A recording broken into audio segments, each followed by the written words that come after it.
décrocher les hameçons de mon pantalon, retrouver mon vélo et tous ces petits tracas m'amènent ici sur le coup des 10 heures. Ce qui est relativement tôt pour avoir une belle partie de pêche.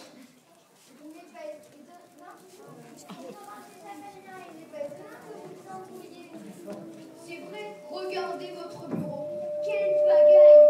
Pour y trouver un tout petit morceau de craie, il faut déplacer des brouettes de vieux papiers.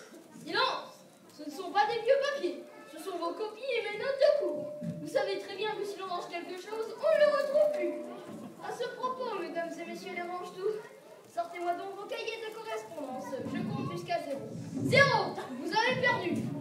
Trop tard, voilà ce qui arrive quand on range quelque chose. Donc je dicte le petit mot pour les parents. Chers parents, si vous voulez... Attention, ce ne sont pas les vôtres. Vous ne pouvez pas dire chers parents, vous devez mettre chers parents des enfants de ma classe. On a déjà du mal à garder nos parents, c'est pas pour les offrir au premier venu. Silence! Les commentaires, ce sera pour plus tard. D'ailleurs, ici, je ne suis pas le premier venu, je suis le dernier venu. Donc, je reprends la lettre. Chers parents des enfants de ma classe, virgule, vous n'êtes pas quoi déjà? Avec vos histoires, vous m'empêchez de réfléchir. Ce soir, je les vois déjà chinoiser sur la syntaxe et la concordance des temps.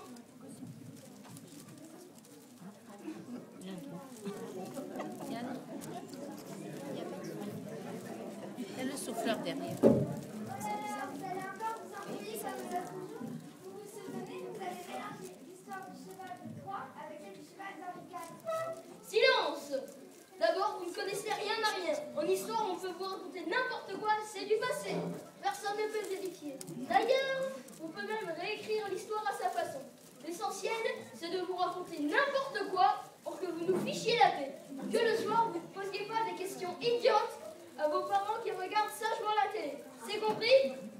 Bon, alors on écrit cette lettre aux parents. Moi j'attends la leçon de maths. Des maths! Silence! Vous l'aurez, votre pâté de maths. D'ailleurs, c'est vous qui m'avez freiné à cause de cette histoire de retard. Sinon, j'allais attaquer la leçon dans l'élan d'un coup de craie debout sur le bureau. Donc, je reprends la lettre.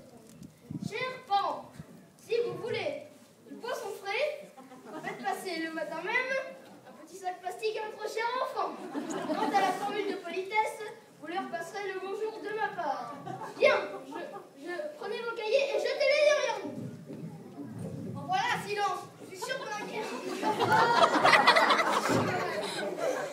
Il a bien voté. Mademoiselle Valère, il est 11h en train de passer la grille de l'école. Les journées sont bien assez lourdes pour être obligés de faire enquiquiner car la tête de votre espèce. Putain, vos devoirs et vos leçons. Qu'est-ce que vous faites? La mauvaise tête. Tout le monde en récréation. En récréation jusqu'à midi. Non, mais... Voilà, c'est tout ce que vous avez gagné. Surtout, regardez dans la récréation.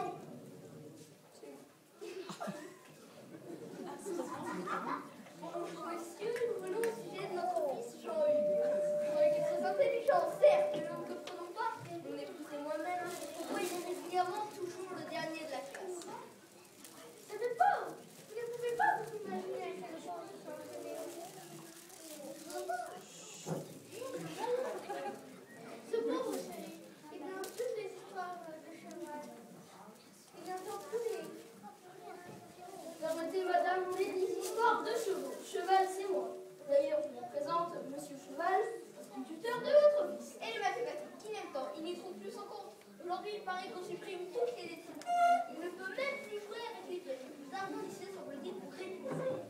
Oui, c'est moderne, c'est le but de ce pour réduire. On réduit tout, comme une nouvelle puissance. Il en est de même pour la pêche. Mon temps de pêche est de plus en plus réduit à cause de la classe.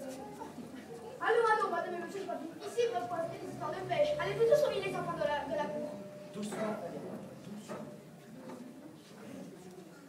C'est pas pour les dépendre, mais c'est un bon instituteur, ce bon monsieur Cheval. Imagine à quelle bonne nouvelle. Certes, nous sommes pour le modèle. Mais notre fils, c'est le dernier de la classe. 32e sur 32, dans la page où ça fait 2 ans, ça fait la honte, comme je disais déjà, bref, le temps. Oh, ne pouvez pas vous imaginer à quel point c'est enchaîné. Vous connaissez les questions vite faites de l'entourage. Alors mon petit et l'école, tu es bonne place, il faut la tenir, accroche-toi. Oui, on peut dire de la 50. Alors notre Jean-Hugues s'accroche à sa casquette de gomme et quand il nous annonce qu'il est très jeune, 32, et ne vous n'écoute pas la tête. Oui, on peut dire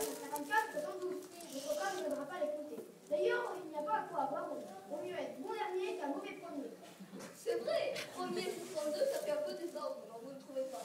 Oui, je sais d'où est situé. Il y a alors un 7e, 13e, 22e, allez savoir où il est. Il achète partout.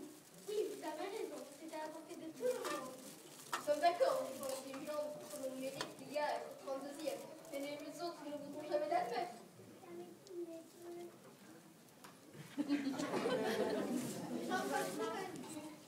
C'est surtout vis-à-vis de la famille Barbé qui là sur les placés parmi le son. Vous voyez ce que je veux dire? Oui, en plus, il est quand même tombé pour le faire. Il est pile dessus. En plus, il n'y en a qu'un. Personne ne peut lui marcher au talon, le bouche coulée.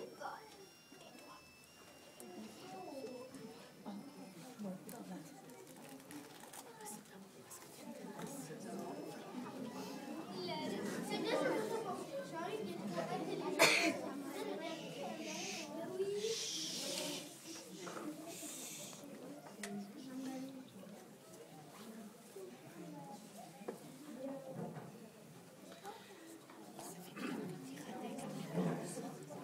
Mais alors, c'est une catastrophe. Si les derniers ne trouvera, si les premiers ne trouvera jamais de travail. Là, permettez-moi de rire. Évidemment, pour un motif. Écoutez-moi bien, les premiers se jetteront les premiers sur les travails. Donc, on faisera n'importe quoi. Je ne veux pas que je fasse n'importe quoi. Et là, quand le arrive, après la gagne, et ainsi, on peut bien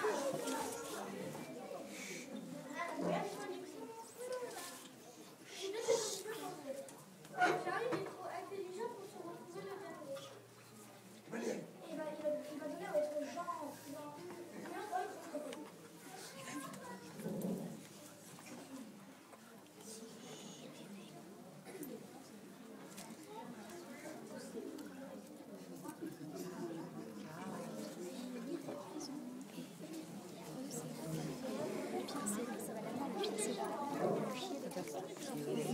Si, il y a quelqu'un derrière. Il y a Elsa derrière. Merci mille fois pour vos conseils, monsieur le directeur. Et que vous invitez à votre cheval. Au revoir, monsieur.